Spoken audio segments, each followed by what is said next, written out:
أكبر الله أكبر.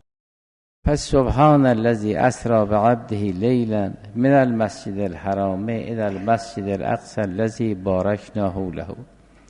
مسئله اسری و مسئله معراج هم مورد علاقه همه ماست، هم مورد ابتلای علمی ماست، هم مورد ابتلای عملی.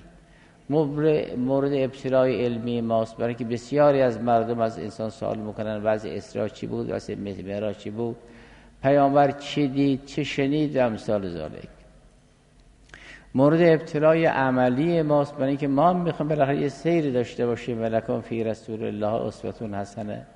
حالا اون معارف برین نصیب حضرت شد، مخصوص اون حضرت بود، ولی بالاخره انسان هم میخواد یه سیری داشته باشد. بنابراین جریان اسری و معراج از چند جهت مورد ابتلاست.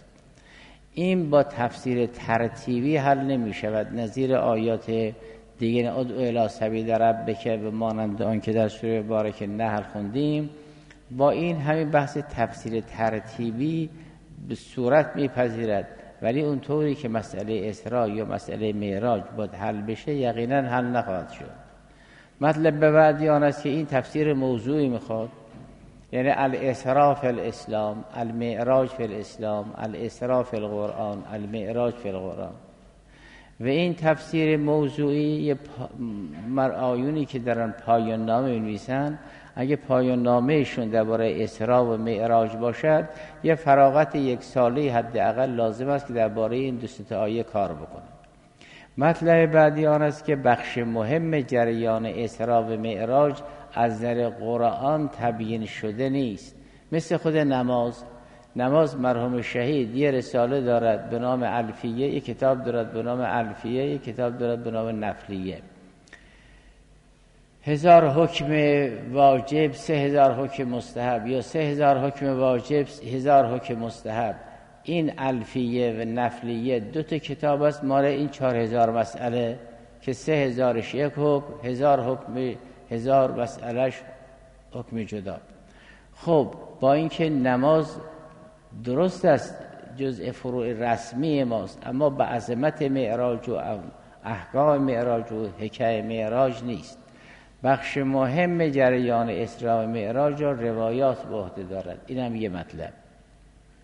وقتی به روایات مراجعه میکنید یه برداشت خاصی دارید، دوباره به خدمت قرآن برمیگردید، میبینید از با کمک روایات از آیات آدم مطلب دیگه استفاده بکند. چون در روایات دارد که وقتی حضرت معراج کرد شب شد مغربین رو خوندن، ظهر شد ظهرین رو خوندن، صبح شد نماز صبح رو خوندن. این نماز از برکات و سوغات معراج است. این نمازهای واجب و مستحب که چند رکعت واجب است چند رکعت مستحب است، اینا زاد راه و توشه راه و سوغات و توشه وجود وارد پیغمبر است که از معراج آورده دیگه. خب لذا الصلاة معراج المؤمن، این نماز که از معراج آمده انسان را به معراج میرساند. خب آدم وقتی اون روایات مربوط به معراج بررسی میکند میگه حضرت یه چند لحظه شبانه رفت و برگشت، اونجا هم شب شد هم ظهر شد هم صبح شد، یعنی چی؟ بیشتر بررسی میکند تمثلات معنوی، تمثلات برزخی، حشر با مثال متصل با مثال منفصل برای او روشن میشه. دوباره که برمیگرده خدمت آیات برداشت دیگری از آیات دارد، چون اون روایات واقعا مبین و مفسر آیه است. خب این حضرت این نماز 17 رکعت همونجا خوند تو روایات معراج که ملاحظه فرمایید. صبح شده حضرت نماز صبح را به دستور خدا خوند، ظهر و عصر شده حضرت نماز ظهر و عصر را به دستور خدا خوند، مغرب و عشاء شد حضرت نماز مغرب و عشاء را به دستور خدای سبحان خوند. اینا یعنی چی؟ مطلب بعدی آن است که اگر دلیل معتبری باشد که معراج مثل اسراست، که اسرا مثلا با جسم بود معراج هم با جسم باشد، هیچ محذور عقلی ندارد، زیرا علم تجربی قدرت نفی ندارد. اونچه را که آزمود فتوا میدهد، اونچه را که نیازمود نمیتواند فتوا بدهد، نفیاً و اثباتاً ساکت است. چون مثل علم ریاضی نیست یا مثل فلسفی نیست که از دو طرف خبر بدهد. او هرگز ندیده که یک کسی با یک دمی اون حیوان را، یعنی اون گلی که به صورت حیوان در آمده پر بکشد و زنده بشود. فتنفخ فیها فتکون طیرا باذنی. علوم تجربی هرگز ندیده است که یک عصایی به صورت یک مار دمان در بیاد. علم تجربی ندیده است که با زدن عصا آبهای رفته برود و آبهای نیامده نیاید، یه دیواری یه سدی از آب تو دریا درست بشه، این آبها هم تو رو هم مثل یک سد خاکی بشه، این وسط یه جاده خاکی بشه، وجود مبارک موسی سلام الله علیه همراهانش عبور بکنن. اینا رو که ندید، نه میتواند اثبات کند، نه میتواند نفی کند، نه میتواند شک کند. علم تجربی در محدوده آزمون خود سخن میگوید. اون چرا که ماورای آزمون است او حتی حق شک هم ندارد، فقط باید بگوید من نمیفهمم. همین. اگر یک طبیبی، اگر یک زمین شناسی، اگر یک دریا شناسی، اگر یک معدن شناسی بخواهد درباره جهان اظهار نظر کند، او حق اثبات ندارد، حق نفی ندارد، حق شک هم ندارد. یک طبیب حق ندارد باید من شک دارم در عالم خدا هست یا نه. اصلا علم او علم شک نیست. مثل اینکه یک کسی یه ترازویی دارد یا باسکولی دارد که این کامیونها رو میسنجن. خب باسکولی که کامیون رو میسنجه، این که نمیتونه سلسله جبال البرز بسنجه که. این کسی که باسکول داره است، ترازو داره است، اگر درباره وزن سلسله جبال البرز نظر اثباتی بده اشتباهه، نظر نفی بده اشتباهه، نظر شک بده بگه من شک دارم بازم اشتباهه. میگن آخه تو ابزار نداری تا بیازمایی نفی اثبات را. اگر بگه من نمیفهمم ساکتم، بگن بله اینجا حق با توست. اصلا حق حرف ندارد، برای اینکه ابزاری که دست صاحبان علوم تجربی است حس است. اون چرا که انسان سخن بگوید که آیا عالم مبدأ دارد یا نه، کل جهان آغازی دارد یا ندارد، پایانی دارد یا ندارد، هدفی دارد یا ندارد، این در تمام علوم تجربی یه مطلب بیگانه است. حق دخالت کردن نفیاً اثباتاً شکاً ندارد، فقط سکوت محض وظیفه اونهاست. اعجاز را نه اونها، مگر این که از علوم تجربی بیرون بیان تو محدوده فلسفه. اگر بر فلسفه شونم الهادی شد معاذالله، بله میتونن نفی کنن. اگر الهی شد که همه اینها رو میپذیرن. بنابراین علم تجربی یه محدوده خاصی دارد، یه مدار بسته‌ای دارد. این هرگز نمیتواند نفی کند چیزی را، بگوید فلان معجزه باطل است فلان، برای اینکه این خارج از حوزه تجربی است. این هم یه مطلب.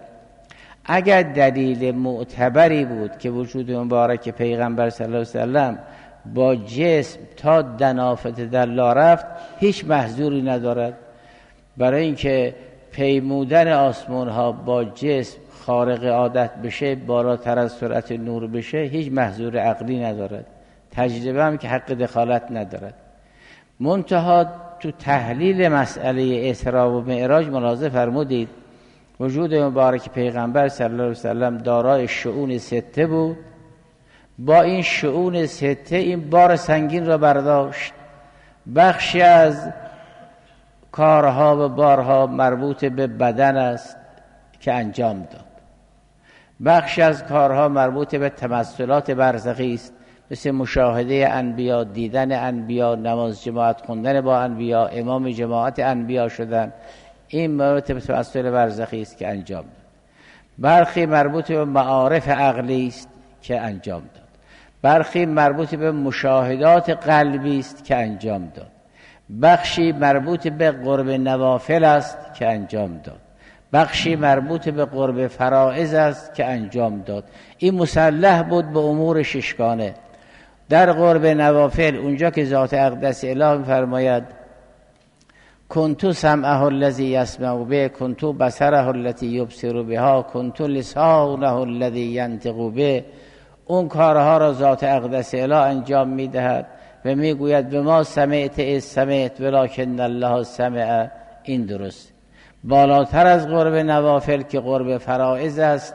این چنین نیست که ذات اقدس اله در مقام فعل بشه لسان این معصوم، بلکه این معصوم در مقام صعود می شود لسان الله، ید الله، جنب الله، عین الله، که این روایات را مرحوم صدوق رضوان الله درباره وجود مبارک است امی سلام الله نقل بکند. این میشه قرب فرائض، یعنی در فصل سوم. فصل سوم یعنی فصل سوم.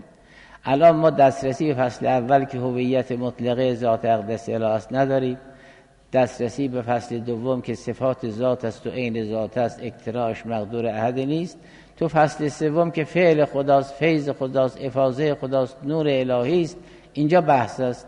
در این محدوده گاهی ذات اقدس اله می شود لسان انسان کامل، گاهی انسان کامل می شود ید الله و عین الله و جنب الله و مانندون. خب وجود مبارک پیغمبر صلی الله علیه وسلم که مسلح به این سلاح ششگانه است، متشعن به این شؤون ششگانه است، هر کاری رو با شأنی از شؤونش انجام داده. این هم یه مطلب. اونا که فکر میکردن معراج روحانی است، اگر معاذالله نظیر کسانی که فکر میکردن معاد روحانی است یعنی اصلا بدن ندارد، این بین الغی است. اما اگر منظور آن است که بدن دارد ولی اون بخش بدنی نیست، این قولی است که جملگی برانن. خب همه ما هم حرف میزنیم، همه ما میگیم اونجا که بدنی است بدنی، اونجا که مربوط به بدن نیست جان روح درک بکند. مثل همین مثالی که درباره خودمون میگیم. الان ما تو مسجد اعظمیم، زمان داریم، زمین داریم، متضمنیم، متمکنیم، میگوییم، میشنویم، همه اینها جسمانی است. آهنگها، گفتارها، شنیدنها، کسی که میگوید میبینیم، کسی که میشنود میبینیم، همه جسمانی است. اما اون مطالب که میگیم خدا چنین گفت، پیغمبر چنین گفت، معراج فرشته ها این چنین بودن، ملائکه این چنین بودن، وجود مبارک پیغمبر وارد بهشت شد، اینا رو میفهمیم یا نمیفهمیم؟ اینا رو با چشم و گوش میفهمیم؟ اینا که جسمانی نیست. هر جوری که الان ما اینجا نشستیم مطلب خودمون را تبیین میکنیم، جریان معراج همینطوره. ما جسمی داریم 1، روحی داریم 2، کارهای جسمانی داریم 3، کارهای روحانی هم داریم 4. اون کارهای جسمانی به جسم برمیگرده، کارهای روحانی به روح برمیگرده، در حالی که ما هم جسم داریم هم روح. اون دنافت دلاره که نمیشه معاذالله جسمانی معنا کرد. نه اینکه حضرت جسم نداشت، نه اینکه ما جسم نداریم، ما جسم داریم، اما این معنا رو که با جسم نمیفهمیم. ایناش درسته، یعنی ما این آهنگ ها رو میشنویم، این الفاظ رو میگوییم با زبان، آهنگ ها رو میشنویم با گوش، بعد میسپریم به خیال، از اونجا تحلیل عقلی میکنیم.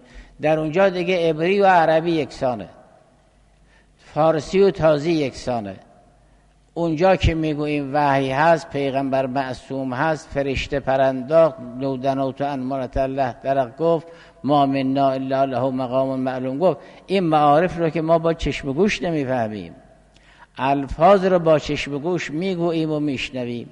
هر کاری که برای خودمون توجیه میکنیم، الان ما تو مسجدیم، جسم داریم و روح داریم، به 4 تا کار میکنیم، وجود مبارک حضرت همینطور بود.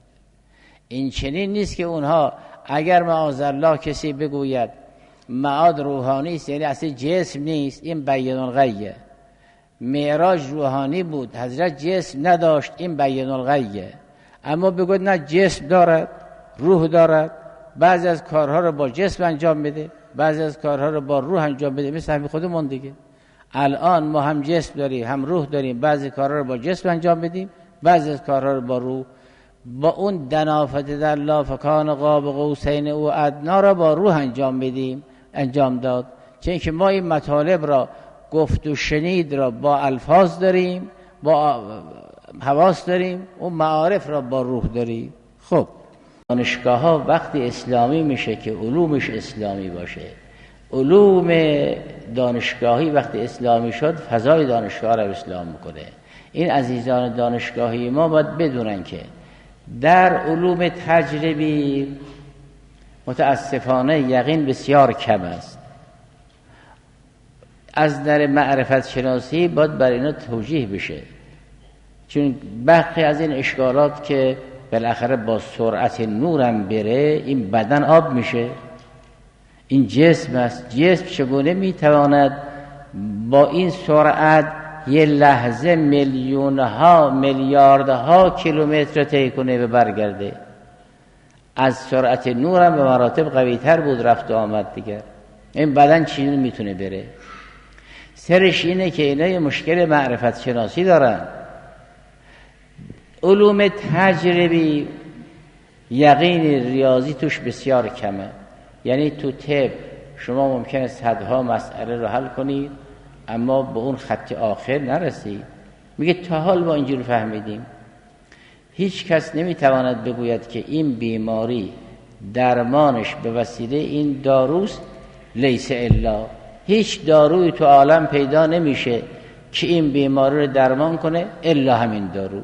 این گونه از فتواها مقدور طب با همه گسترش، داروشناسی و داروسازی با همه پهنش اصلا یافت نمیشه.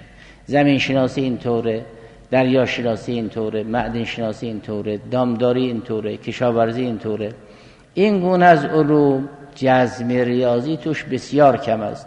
البته طمأنینه آور است، با همین طمأنینه عملیاتی و کاربردی میشه. این یک. جزم تو ریاضیات پیدا میشه، یعنی تو ریاضیات انسان میتواند بگوید این محمول مال این موضوع است ولا غیر. مطلب سوم آن است که پس تو علوم تجربی جزم بسیار کمه، تو علوم ریاضی جزم پیدا میشه. سوم آن است که اینا چون تا ریاضی میخوندن و از ریاضی به اون فلسفه الهی دسترسی نداشتن، ریاضیات را ملکه علوم میپنداشتن، خیال میکردن ملکه علوم اینه، در حالی که خود ریاضیات عبددانی و فاقر فلسفه الهی است. بسیاری از مبادی ریاضی است که با تو الهیات فلسفه حل بشه. جزم از ریاضی شروع میشه تا فلسفه و کلام، در اونجا جای جزم. در علوم تجربی هرگز کسی نمیتواند فتوا بدهد که فلان کار شدنی نیست. جسم نمیتواند با این سرعت این سماوات رو طی کند. چرا نمیتواند؟ برای اینکه تجربه لسان اثبات دارد نه لسان نفی. یعنی اونها این مقدار را آزمودند، هرچه آزمودند یعنی این است که این جسم‌های عادی با شرایط فیزیکی در هر ثانیه این مقدار راه را میتواند طی کند. اما هیچ عامل دیگری در عالم نیست که جسم را با سرعت دیگر ببرد که تجربه نکردن. که اونا تجربه نشده است. دعا را تجربه نکردن، معجزه را تجربه نکردن، کرامت تجربه نکردن، علم الهی تجربه نکردن، متافیزیک تجربه نکردن. اینا که تجربه شدنی نیست. لذا علوم تجربی فقط زبان اثبات دارد نه زبان نفی. حق نفی ندارد. نمیتواند بگویید که مگر با یه دعا یک کور مادرزاد شفا پیدا میکنه، مگر با یه فوت کردن این مجسمه دستی این سرامیک گونه پر میکشه، این فتنفخوا فیها فتکون طیرا باذنی، این بر او قابل حل نیست. اما قدرت حق انکارم ندارد، بلکه ابزار انکار ندارد. تجربه فقط اون مقداری را که آموخت و اندوخت فتوا میداد، نه مقداری که نیاموخت و نیندوخت. بنابراین هیچ اشکال تجربی از این جهت نیست. شرایط اون مقداری که ما احساس کردیم به طور عادت است، نه به طور علیت. اون چرا